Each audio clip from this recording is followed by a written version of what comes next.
To unpack the ruling that allows DOGE to regain access to government data, we invite Rod Martin to the show. He's the founder and CEO of Martin Capital. Rod, great to have you here. What changes now that DOGE can proceed to access this data, despite the plaintiffs' claims that DOGE violated the Privacy Act? Well, the plaintiffs are engaging in complete and total sophistry, and that's pretty much what the appeals court found. The truth of the matter is, DOGE isn't some outside force. It's not some parasite on the system. It is a component of the executive office of the president, duly and legally constituted.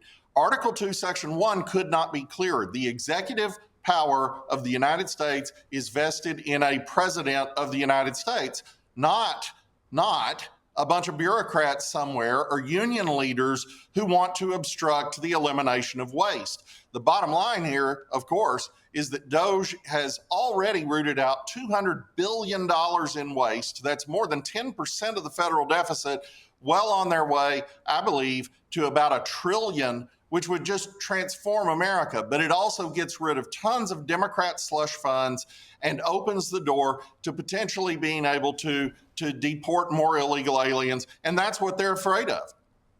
So, Rod, what is the impact of DOGE being able to see Social Security numbers and citizenship status? Are there risks to that, or is it fine? Because as you're mentioning, the federal government had that info anyway, and DOGE is acting somewhat like their consultant. Well, that's the thing. This is a component of the executive office of the president. The president has an absolute and unfettered constitutional right to see that data. So his people have the right to see that data. And what are the implications of this? Well, we'll see, but it's not dangerous to anybody except in this one way. The government collects too much data on us. The government has too much power over our lives. And that's something the Democrats already decided to do years ago. So the president getting rein on this, actually understanding what he's dealing with in the federal bureaucracy, actually understanding how to streamline it, minimize it, defund things that are wasteful, is a net gain for everybody except the Democrats who benefit from a wasteful system.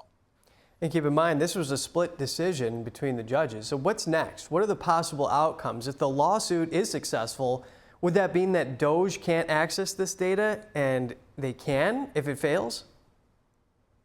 It's very difficult to see how this lawsuit prevails. If you get to the Supreme Court, I think it's going to be a 7-2 ruling in favor of the White House. It's just absurd. And the appeals court mostly didn't address the Article 2, Section 1 issue, but the Supreme Court certainly would. So they're going to fail on this. The appeals court did the right thing. And I think the 2-1 decision just shows you how very corrupt some of our judiciary is, willing to pursue partisan interests instead of and in place of the Constitution. Rod, give us a big picture. Has DOGE been responsible in the way that it seeks and handles data as it goes about its stated aim?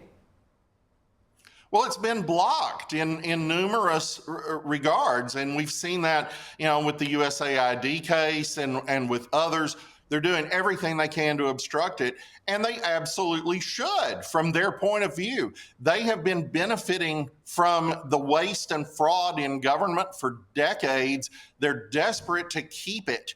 And you've seen how this has worked. At EPA, for instance, they were just shoveling billions of dollars out the door after Kamala lost and before the president took office. $2 billion to a made-up nonprofit run by Stacey Abrams, a key Democrat activist and former gubernatorial candidate. Just all kinds of feather nesting of Democrat interests, and it's got to stop. And that's really what DOGE does. By applying artificial intelligence and other tools, we can get a handle on where the money's really going, how it's really being spent, and we can eliminate the corruption.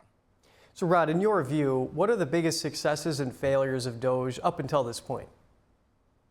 I think DOGE has done an exceptionally good job under the circumstances. It has been hindered consistently through stupid lawsuits like this one. They haven't achieved every single thing they sought to do yet, but it's only 6 months in. And the DOGE effort got started after the president resumed office. So I think they're on track. I don't think they're failing. I know the media is very interested in trying to portray them that way.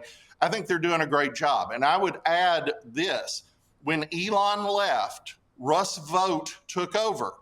Russ is head of the Office of Management and Budget. There is hardly a smarter human being in the United States government, and there's certainly no one more committed to this task. So nothing was lost when Elon left, and it's very important that Elon focus on Tesla and SpaceX and Neuralink and all the other things he's doing, but he handed off to great people. Rod Martin, thank you for bringing us your perspective. Thank you.